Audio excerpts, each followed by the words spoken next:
अस्सलाम वालेकुम स्टूडेंट्स, उम्मीद करता हूँ कि आप सब लोग खैरियत से होंगे। बच्चों, आज जो हमने टॉपिक पढ़ना है वो है प्रॉपर्टीज़ ऑफ रियल नंबर्स। तो सबसे पहले तो हम ये देख लेते हैं कि भाई ये जो रियल नंबर्स हैं ये दरअसल होते क्या हैं। ठीक है, जिस तरह आपके पास डिफरेंट सेट्स होते हैं इसी तरह रियल नंबर का भी एक सेट होता है। इसको जो हम डिनोट करते हैं वो हम आर से डिनोट करते हैं। ठीक है, इसको हम बाज़-औक़ात ये सिंपल आर लिखते हैं या फिर इसको थोड़ा सा डिफ्रेंशिएट करने के लिए ये दो लाइंस लगाकर भी आर को लिखा जाता है। बहरहाल इन दोनों का मतलब रियल नंबर्स का सेट ही है। अब रियल नंबर्स का जो सेट होता है बेटा ये इक्वल होता है rational number union irrational numbers के। आपने रैशनल और इरेशनल पर अगर मेरी फर्स्ट वीडियो नहीं देखी तो उसको देख लीजिएगा और उसके बाद आपको सेट ऑफ रियल नंबर्स को समझना बहुत ही आसान हो जाएगा। अगर आप रैशनल नंबर्स के एलिमेंट्स को और इरेशनल नंबर के एलिमेंट्स को दोनों को कंबाइन कर दें तो जो आपके पास सेट बनता है उसको हम बोलते हैं सेट ऑफ रियल नंबर्स। ठीक है, अच्छा, उसके बाद जो आप लोगों के लिए बात जानना ज़रूरी है वो है बाइनरी ऑपरेशन। ठीक है, और बाइनरी ऑपरेशन जो है वो क्या होता है, वैसे इस बात को समझने के लिए आपको जो है वो फंक्शन के लिहाज से इसको समझना चाहिए। लेकिन यहाँ पर जो बाइनरी ऑपरेशन है वो सिंपली हम ये कह रहे हैं कि बाइनरी ऑपरेशन जो है वो एक ऐसा ऑपरेशन होता है जो किसी एक सेट के दो एलिमेंट्स को ले और उन पर ऑपरेट हो और उसी सेट का ही कोई ना कोई एलिमेंट आंसर आए। फॉर एग्जांपल आपके पास सेट ऑफ नेचुरल नंबर्स हैं 1 2 3, इसमें ये वाले एलिमेंट्स होते हैं। अगर फ़र्ज़ करें मैं यहाँ से जो है वो एक एलिमेंट ले लेता हूँ 2 और 3, तो 2 और 3 को जब हम फ़र्ज़ करें ऐड करेंगे तो वो क्या आता है 5 और वो इस सेट का ही एलिमेंट है। तो हम कहते हैं कि यहाँ पर प्लस जो है वो एक बाइनरी ऑपरेटर है। इन अदर वर्ड्स हम ये भी कह सकते हैं कि जो बाइनरी ऑपरेशन है वो दो इनपुट्स लेता है और बदले में हमें एक आउटपुट देता है। ठीक है, और वो आउटपुट जो है वो उसी सेट की ही होनी चाहिए। तो अब हम प्रॉपरली स्टार्ट करते हैं प्रॉपर्टीज़ ऑफ रियल नंबर्स को। ठीक है, तो मैं इसको रेज कर दिया है ताकि मैं यहाँ पर आपको प्रॉपर्टीज़ को साथ साथ एक्सप्लेन भी कर सकूँ। तो सबसे पहले जो है वो प्रॉपर्टीज़ ऑफ रियल नंबर्स जो हैं वो विद रिस्पेक्ट टू एडिशन भी होती हैं और विद रिस्पेक्ट टू मल्टीप्लिकेशन भी होती हैं, जो मैं इसके बाद समझाऊंगा आपको। एडिशन के लिहाज से हम पहले बात करते हैं तो उसमें सबसे पहले आपके पास है क्लोयर लॉ। क्लोयर लॉ आपको क्या कहता है, ये एक सिंबल यूज़ हो रहा है यहाँ पर, ये इसको हम बोलते हैं फॉर ऑल।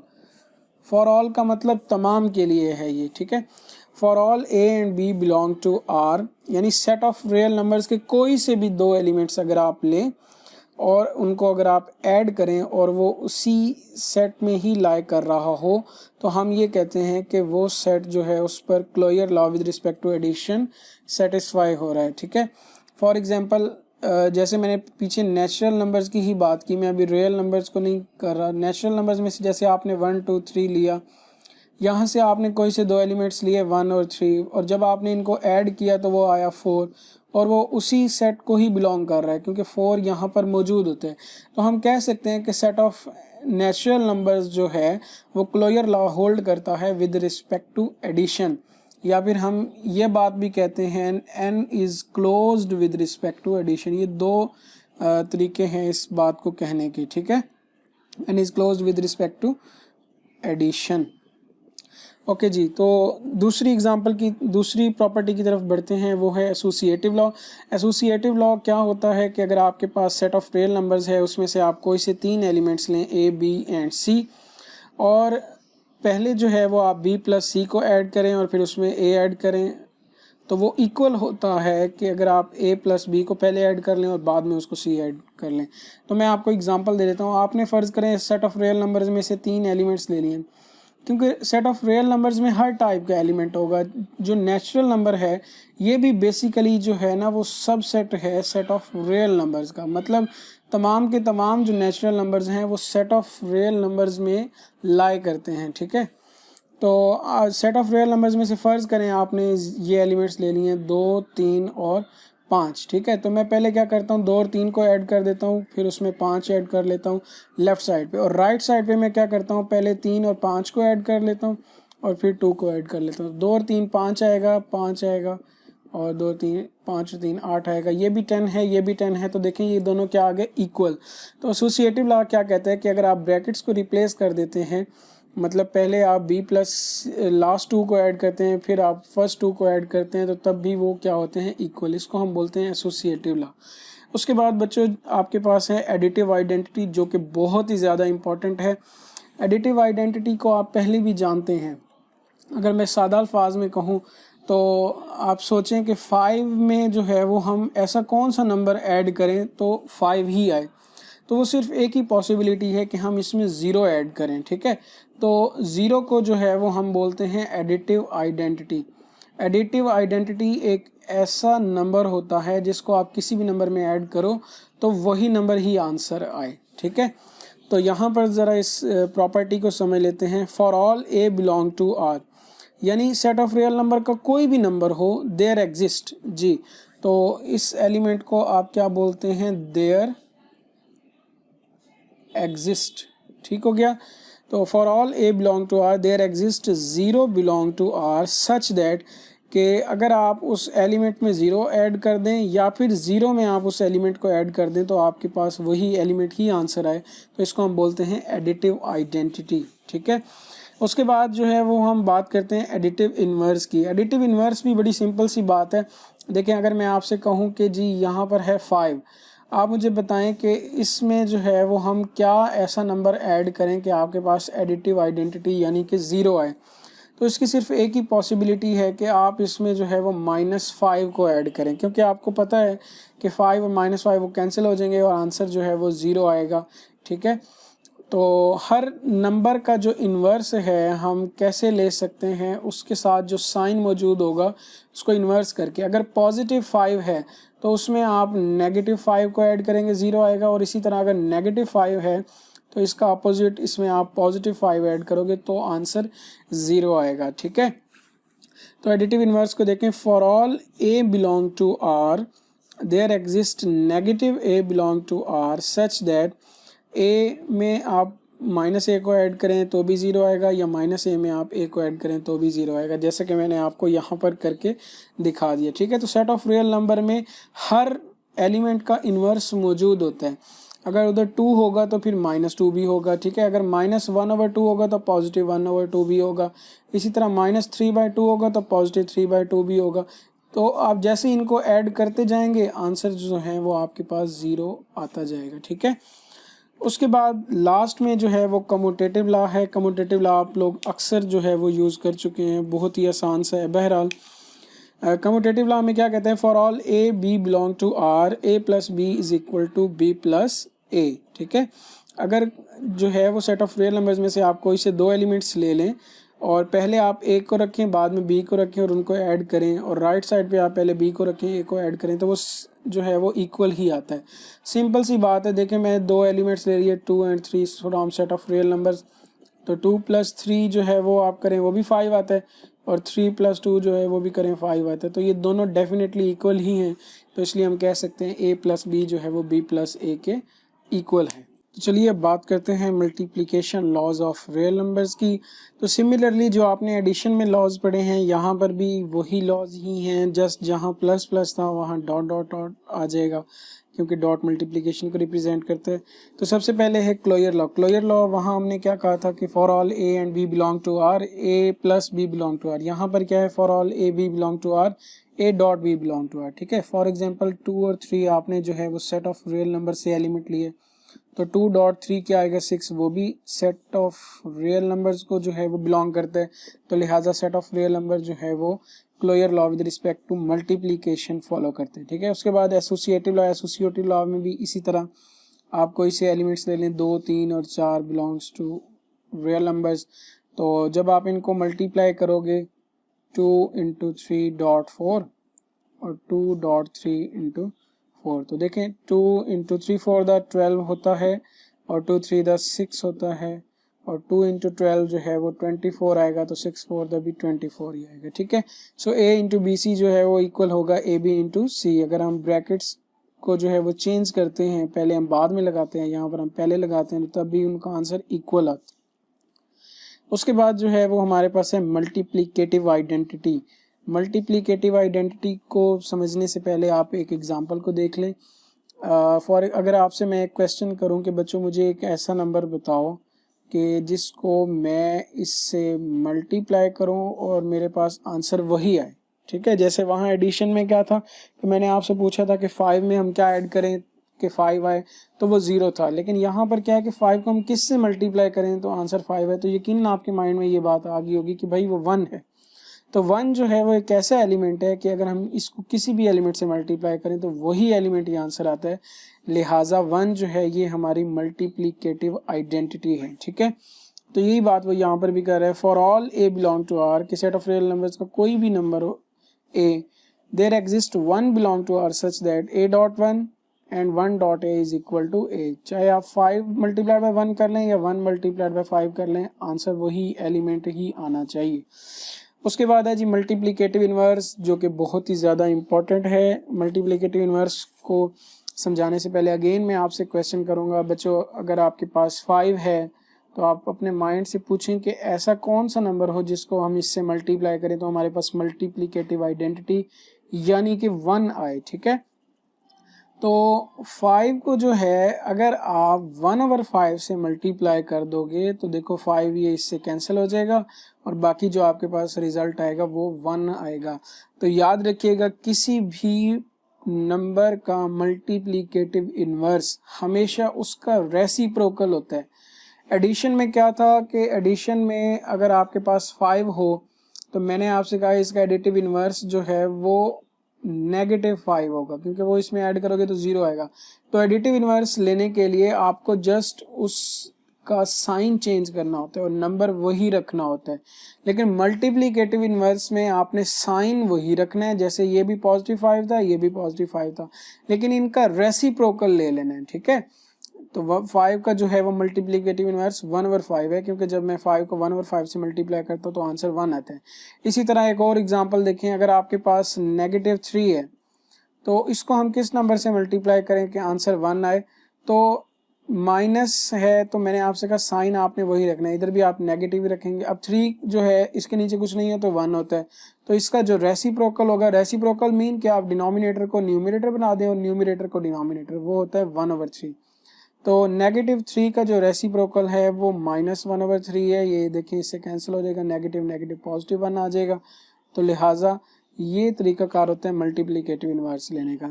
अब यही बात यहाँ पर आप देखें, for all a is not equal to 0। जी ये बड़ी इंपॉर्टेंट बात है। ऐसा क्यों कहा गया? क्योंकि 0 एक ऐसा एलिमेंट है सेट ऑफ रियल नंबर का जिसका इन्वर्स एग्जिस्ट नहीं करता। उसकी वजह ये है, मैंने आपको बताया कि अगर आप मल्टीप्लिकेटिव इन्वर्स लेना चाहते हैं तो आप उस नंबर का रेसिप्रोकल ले लें। अब जब आप 0 की बात करते हैं तो इसका रेसिप्रोकल, क्योंकि इसके नीचे 1 है, इसका रेसिप्रोकल तो 1/0 है। और आपको पता है कि अगर डिनोमिनेटर में 0 आ जाए तो दैट इज अनडिफाइंड केस। ठीक है, मैथ्स के पास इस बात का कोई जवाब नहीं है कि इसका आंसर क्या आएगा, तो ये अनडिफाइंड है। ठीक है, सो लिहाजा 0 नहीं होना चाहिए, क्योंकि 0 का मल्टीप्लिकेटिव इन्वर्स एग्जिस्ट नहीं करता। So for all a belong to R, there exists 1/a belong to R such that a dot 1/a and 1/a dot a is equal to 1। तो आपको एग्जांपल्स के मुताबिक इसको कंपेयर करोगे तो आपको ये बात अच्छे से समझ आ जाएगी। अच्छा, आपकी बुक में यहाँ पर 1/a की जगह लिखा हुआ है a इनवर्स, तो a इनवर्स और 1/a में कोई फर्क नहीं है, ये 1/a ही है। ठीक है, क्योंकि 1/a जो है अगर आपको इसको देखोगे तो यहाँ पर a की पावर जो है वो +1 है, और अगर मैं इस डिनोमिनेटर में जो a की पावर 1 पड़ा है इसको मैं ऊपर लेकर जाऊँ, न्यूमरेटर बनाऊँ, तो पावर्स जो हैं इनके साइन चेंज हो जाते हैं। ये +1 ऊपर जाकर -1 हो जाएगा, तो ये एक्चुअली वही चीज़ ही है। ठीक है, उसके बाद कम्यूटेटिव लॉ है। कम्यूटेटिव लॉ बहुत ही सिंपल सी बात है। आपके पास जैसे एडिशन में था, वहाँ हम कहते थे कि a + b जो है वो b + a के इक्वल है। Commutative law with respect to multiplication में हम क्या कहेंगे कि अगर 2 एलिमेंट्स हैं आपके पास रियल नंबर्स के, तो a डॉट b जो है वो b डॉट a के इक्वल आएगा। ठीक है, यानी कि अगर आप 2 एलिमेंट्स लेते हो 2 और 3 from set of real numbers, तो 2.3 और 3.2 सेम होंगे। 2 3 द 6 एंड 3 2 द भी 6 होता है। ठीक हो गया, तो चलिए अब हम देखते हैं कि प्रॉपर्टीज ऑफ इक्वलिटी क्या हैं। लेकिन उससे पहले एक बहुत ही इंपॉर्टेंट बात, that is multiplication addition law. इसको आप डिस्ट्रीब्यूटिव लॉ भी कहते हैं। इसके मुताबिक क्या है कि अगर आपके पास सेट ऑफ रियल नंबर्स में से कोई से 3 नंबर्स हैं a b और c, और बी और सी जो है वो दोनों आप ऐड कर रहे हो और ए जो है उनके साथ मल्टीप्लाई हो रहा है, तो ए अलग से जो है वो बी के साथ भी मल्टीप्लाई हो जाएगा और सी के साथ भी मल्टीप्लाई हो जाएगा और फिर आप दोनों को ऐड कर लोगे। इसको हम कहते हैं डिस्ट्रीब्यूटिव लॉ, ठीक है।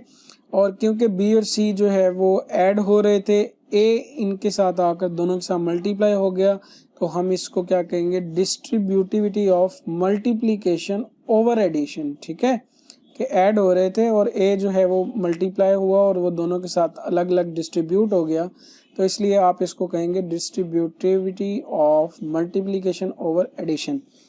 उसके बाद आपके पास है जी properties of equality. Properties of equality में सबसे पहले आपके पास है रिफ्लेक्सिव प्रॉपर्टी। रिफ्लेक्सिव प्रॉपर्टी क्या होती है, for all a belong to R a is equal to a. Reflex का मतलब होता है अक्स, ठीक है, सिंपल सी बात है। अगर कोई नंबर है, ठीक है, तो वो हमेशा अपने ही इक्वल होगा, ऐसा नहीं हो सकता कि 2 जो है वो 3 के इक्वल हो जाए, है ना।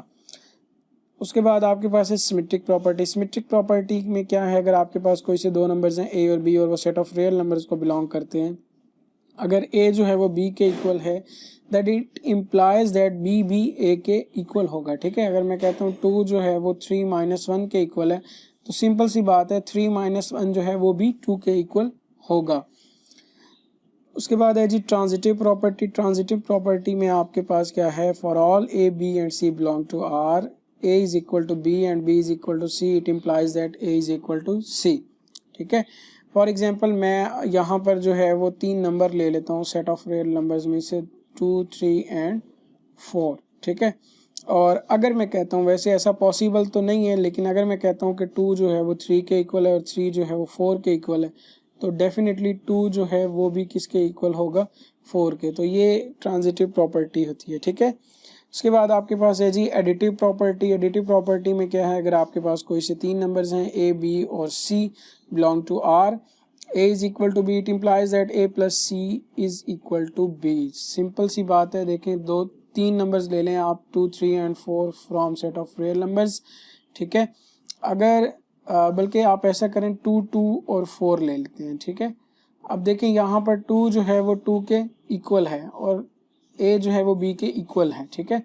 अगर मैं यहाँ पर सी यानी कि 4 ऐड कर दूँ राइट साइड पे भी और लेफ्ट साइड पे भी, तो यहाँ पर भी 6 होगा और यहाँ पर भी 6 होगा, तो वो अगेन भी इक्वल ही रहेंगे। तो इसलिए हमने कहा if a is equal to b, it implies that a plus c is equal to b plus c. Similarly आपके पास मल्टीप्लिकेशन प्रॉपर्टी है। मल्टीप्लिकेशन प्रॉपर्टी में क्या है जी, for all A B and c belong to R a is equal to b, it implies that a c is equal to b c. बिल्कुल यही इसी तर्ज पर आपने 3 नंबर्स लिए, फर्ज करें अब देखें 2 जो है वो 2 के इक्वल है, a जो है वो b के इक्वल है। अगर मैं c यानी 4 से मल्टीप्लाई कर दूँ दोनों तरफ, ठीक है, तो 2 4 दा भी 8 होगा और 2 4 दा भी 8 होगा, तो ये देखें अगेन भी इक्वल ही हैं।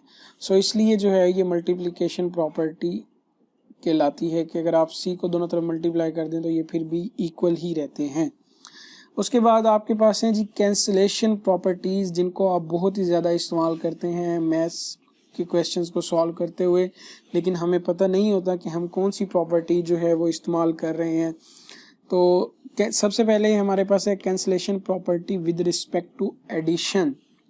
For all A B and c belong to R, a plus c is equal to b plus c, it implies that a is equal to b, ठीक है।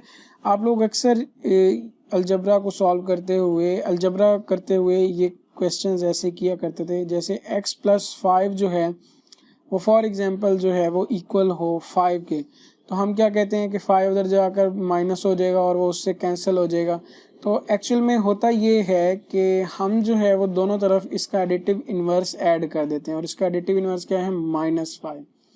तो इसका एडिटिव इन्वर्स 5 और -5 जब दोनों एक दूसरे के एडिटिव इन्वर्स से ऐड होते हैं तो एडिटिव आइडेंटिटी आती है, तो लिहाजा x जो है वो 0 के इक्वल हो जाते हैं, ठीक है। तो यहाँ पर भी यही प्रॉपर्टी है, अगर a प्लस सी जो है वो b प्लस सी के इक्वल है, तो इसका मतलब ये है कि a जो है वो b के इक्वल होगा, क्योंकि आप c दोनों तरफ कॉमन है, दोनों इस c का एडिटिव इन्वर्स आप दोनों तरफ ऐड करेंगे तो वो कैंसिल हो जाएगा, a b के इक्वल आ जाएगा।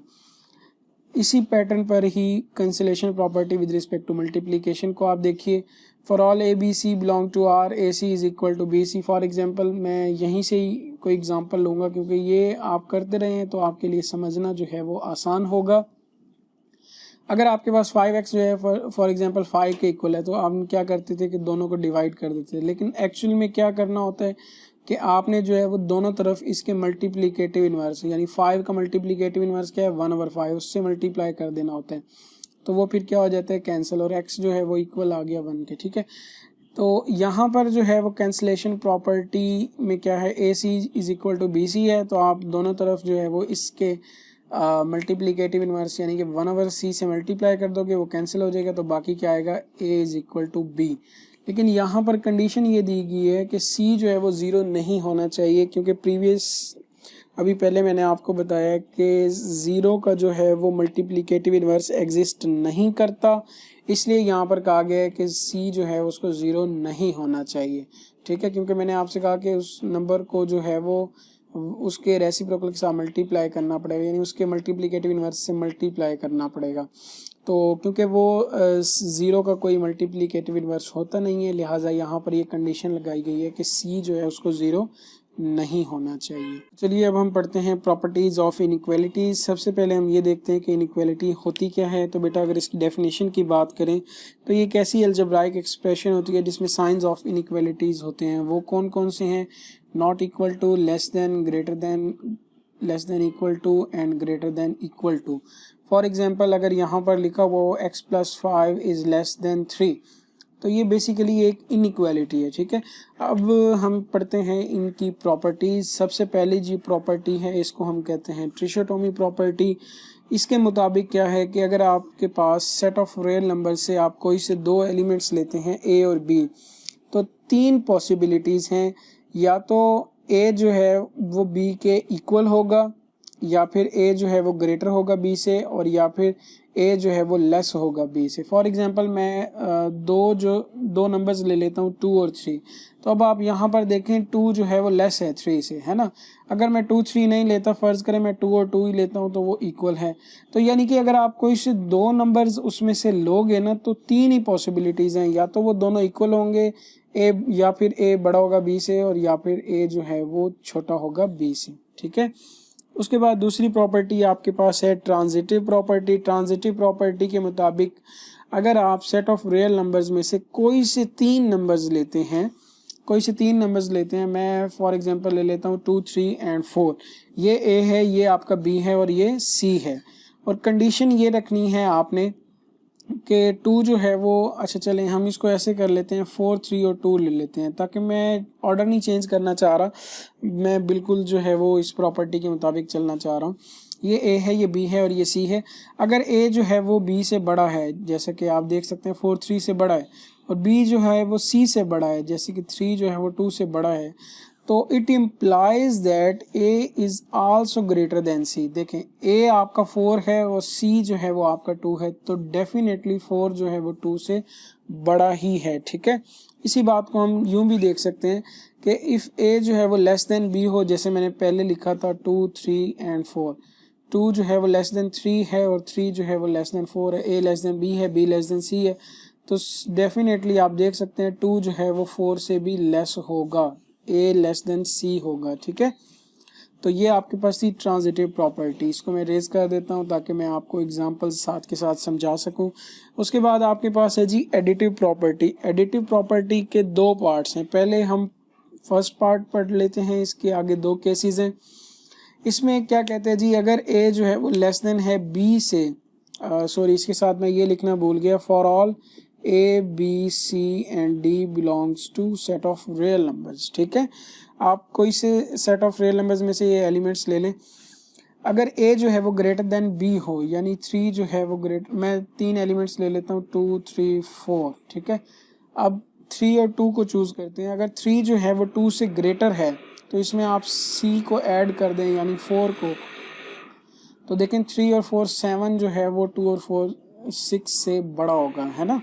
तो यही बात यहाँ पर हो रही है कि A प्लस C जो है वो ग्रेटर होगा B प्लस C से। सिमिलरली अगर A लेस देन होगा B से, तो अगर आप C उसके दोनों तरफ ऐड कर देते हैं तो A प्लस C भी लेस होगा B प्लस C से। आप इसी एग्जांपल को लेकर चेक कर सकते हैं, ठीक है। इसका सेकंड केस में क्या है जी, अगर ए ग्रेटर देन हो बी से एंड सी जो है वो ग्रेटर देन हो डी से, तो it implies that a plus c जो है वो ग्रेटर होगा बी प्लस डी से। आप कोई से 4 एलिमेंट्स ले लें, 2, 3, 4 and 5 from set of real numbers, ठीक है। अब यहाँ पर मैं इसका ये वाला केस जो है वो एक्सप्लेन कर देता हूँ, तो ये आपको खुद ही समझ आ जाएगा, ठीक है। अब देखें 2 जो है वो लेस देन है 3 से, ए जो है वो लेस देन है बी से, एंड 4 जो है वो लेस देन है 5 से। और अगर मैं दोनों इनइक्वालिटीज़ की लेफ्ट हैंड साइड को ऐड कर लूँ और राइट हैंड साइड को ऐड कर लूँ, यानी 2 + 4 कर लूँ और 3 + 5 कर लूँ, 2 + 4 6 है और 3 + 5 8 है, तो सिंपल सी बात है 6 जो है वो लेस देन है 8 से। तो यही बात वो यहाँ पर करना चाह रहा है कि ए और सी को दोनों को अगर आप ऐड करेंगे तो वो छोटा होगा बी प्लस डी से, ठीक है, जैसा कि आपने इस एग्जांपल में भी देख लिया। उसके बाद आपके पास हैं जी मल्टीप्लिकेशन प्रॉपर्टीज़। मल्टीप्लिकेशन प्रॉपर्टीज़ में आपके पास 3 केसेस हैं, और इससे पहले मैं आपको ये बता देता हूँ, इनइक्वालिटीज़ को आप डील कर चुके हैं 9th क्लास में, लेकिन मैं फिर भी आपको बता देता हूँ अगर किसी बच्चे को ना मालूम हो। मैं यहाँ पर एक इनइक्वालिटी लिख रहा हूँ, negative x is less than 5, ठीक है। अब यहाँ पर जो है मुझे चाहिए पॉजिटिव x, ये तो नेगेटिव x है, तो मैं क्या करूँगा, यहाँ पर दोनों इनइक्वालिटीज़ को दोनों साइड्स पर मैं -1 से मल्टीप्लाई कर दूंगा, ठीक है। इधर भी -1 से मल्टीप्लाई कर दूंगा। लेकिन जैसे ही आप किसी इनइक्वालिटी को नेगेटिव नंबर के साथ मल्टीप्लाई करते हैं तो उसकी जो डायरेक्शन है, उसकी जो सेंस है वो रिवर्स हो जाती है। जैसे ये लेस देन थी तो अब ये ग्रेटर देन हो जाएगी, ठीक है। अब -1 इंटू -x, ये पॉजिटिव x हो जाएगा, x इज ग्रेटर देन -5 आ जाएगा, ठीक है। तो मल्टीप्लिकेशन का रूल मैंने आपको बता दिया इनइक्वालिटीज़ में, ठीक है। तो अब यहाँ पर आप देखें, इसकी फर्स्ट प्रॉपर्टी है, मैं आपको यहीं पर एक्सप्लेन कर देता हूँ, ठीक है। For all A B and C belongs to real number and C is greater than 0। C जो है वो पॉजिटिव नंबर है, जी हाँ। अगर कोई पॉजिटिव नंबर हो ना, जैसे फॉर एग्जांपल आपके पास जो है वो x इज़ ग्रेटर देन 5 है, और मैं चाहता हूँ कि इस इनइक्वालिटी को मैं 2 से मल्टीप्लाई कर दूँ, ठीक है। तो आप 2 से दोनों तरफ मल्टीप्लाई कर दें, ठीक है। क्योंकि 2 जो है वो एक पॉजिटिव नंबर था, इसलिए इस डायरेक्शन, इस जो इनइक्वालिटी का साइन है उसकी सेंस चेंज नहीं हुई, वो पहले भी ग्रेटर देन था, अब भी ग्रेटर देन ही है। सो 2x इज ग्रेटर देन 10 ये हो जाएगा, ठीक है। सिमिलरली यहाँ पर आप देखें, c को मैं पॉजिटिव ले रहा हूँ, a जो है वो ग्रेटर देन b है, सो इट इम्प्लाइज दैट जब मैंने a को c से मल्टीप्लाई किया तो वो ग्रेटर देन ही रहा b c से, ठीक है। इसी का दूसरा केस देख लें, a जो है वो लेस देन b है, तो इट इम्प्लाइज दैट ए सी जो है वो लेस देन हो जाएगा बी सी से, ठीक है। अच्छा, यहाँ पर क्या है, अगर आप 3 नंबर्स लेते हैं सेट ऑफ रियल नंबर से, और यहाँ पर अब आप सी को जो है वो नेगेटिव ले रहे हैं। जैसे मैंने आपको एग्जांपल के थ्रू करके दिखाया था कि अगर हम सी को नेगेटिव लें तो जब हम मल्टीप्लाई करते हैं तो इनइक्वालिटी की जो डायरेक्शन है वो रिवर्स हो जाती है, ठीक है। तो अभी आप यहाँ पर यही चीज़ देखेंगे, a is greater than b, it implies that AC is less than BC। देखें, जैसे ही मैंने उसको C से मल्टीप्लाई किया, चूंकि C एक नेगेटिव नंबर था तो इनइक्वालिटी की जो डायरेक्शन है वो चेंज हो गई, AC लेस देन हो जाएगा BC से। सिमिलरली A अगर लेस देन B था तो जब हम C से मल्टीप्लाई करेंगे तो AC जो है वो ग्रेटर देन हो जाएगा BC से, ठीक हो गया। उसके बाद इसका थर्ड और आखिरी केस जो है वो क्या है कि अगर आपके पास कोई से 4 नंबर्स हैं A B C D set of real numbers में से, और वो सब के सब जो हैं वो आर ऑल पॉजिटिव, वो सब के सब पॉजिटिव हैं, और ए जो है वो ग्रेटर देन है बी से एंड सी जो है वो ग्रेटर देन है डी से। जैसे मैं 4 नंबर ले लेता हूँ, 5, 4, 3 and 2 from set of real numbers.